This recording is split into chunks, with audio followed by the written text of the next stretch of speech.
Praise the Lord. ஒரு நிமிஷத்தில் ஒரு வார்த்தையை கவனிச்சிருவோம். யோபுவின் புஸ்தகம் 33வது அதிகாரம் அதனுடைய 17வது வசனம்.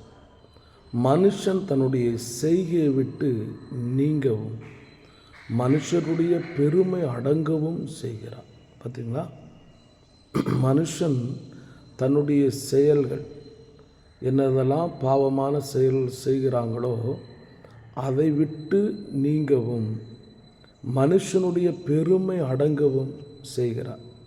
யார் செய்ய முடியும் அப்படின்னா, சர்வ வல்லமையுள்ள தேவனாகிய கர்த்தர் இந்த மனிதர்கள் இருக்கிறாங்கள, பெருமைப்பட்டுட்டு இருப்பாங்க பாருங்கள், அந்த பெருமைகளெல்லாம் நீக்கும்படியாக செய்கிறவர் அவர் மாத்திரம்தான்.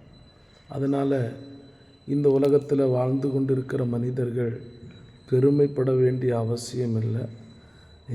எல்லா பெருமையும் ஒரு நாள் அடைஞ்சிருமா, அடங்கி போய்விடும். அதனால் பெருமைப்படாதங்க, கர்த்தருக்காக வாழுங்க.